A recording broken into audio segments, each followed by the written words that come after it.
อย่างหน้าเป็นต้องมีต้องแน่ผมมีเวลาโอกาสท่านไปใช้สงหน้าภายในบ้านขอเป็นเรื่องตะวันมีเห็นหน้าพี่นะครับคุณก็ได้ใช้สงหน้าในการจัดการเรื่องราคาตัวคำนึงในข้ามทุนต้องถึงหน้านะครับคือแกนที่ตัดใจได้คือแกนคือตัวมีได้นะครับเพราะว่าถามปกติถ้าเป็นการบ้านมันหลายมือนะครับแต่นี่ไม่ได้ได้ไปตั้งหน้าพยายามเข้าบ้านได้เข้าบ้านมาถึงดูบ้านเร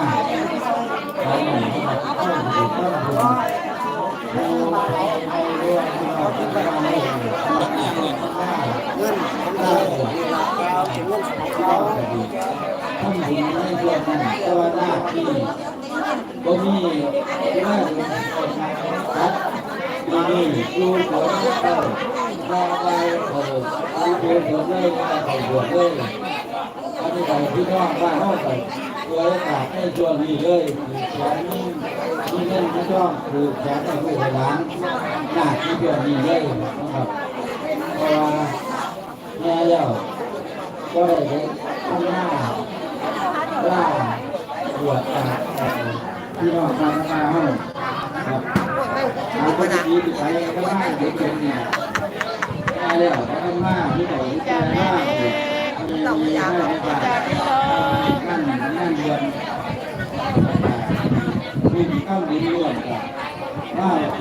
ผูกแขนไปผูกแขนหมดเลยก็เป็นชีวิตเองเนี่ยให้หันมันหอนไหมอ่ะ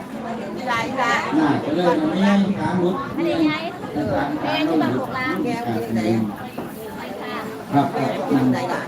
จ้ะอายุสภาพผู้เฒ่าผู้หลังก็ผู้ยอมอยู่นะได้ป่ะตัวนี้เพื่อนก็เกียรติขาดของเก่าเกียรติเขาจะในญาติส่งไว้ละเนาะไม่ได้มาได้สำเร็จกับมาได้ยังมีเนี่ยบ้านห้องเขาจะในเวลาเกียรติถึงนี้ปีสหายพอดีคือคนเนี่ยเขาจะแต่เราหน้าคุ้มป่าเฉยไปยี่สามตัวยี่สามยี่สี่ตัวสิเป็นผีย้ายเป็นนองยี่ท้าจะเป็นนองก็เลย70ตัวนี่โอ้ยแล้วนั่นเนี่ยแบบนี้ที่เป็นคนดีเป็นดีเลย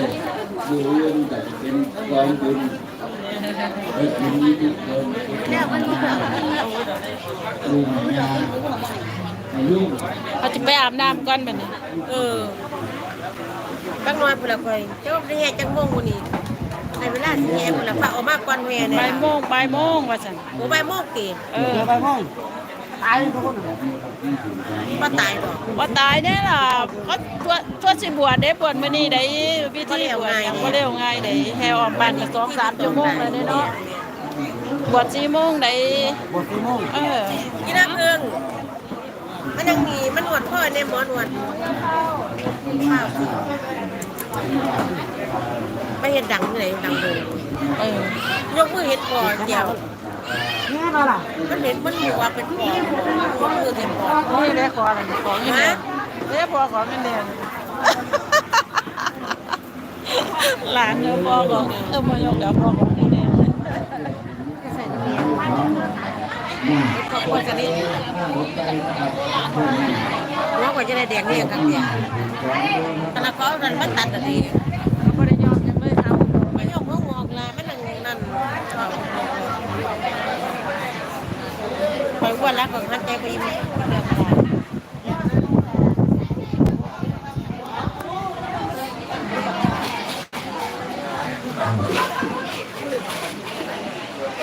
เอา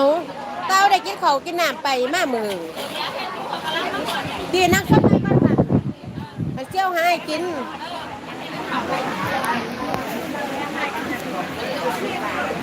มันมาขายอันบักม่วงไม่ได้ส่งดิ้ว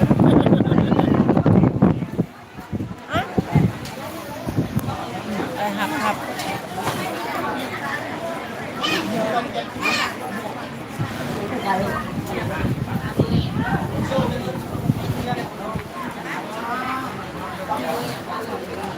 อันนี้คือของผมพระเขาค่ะ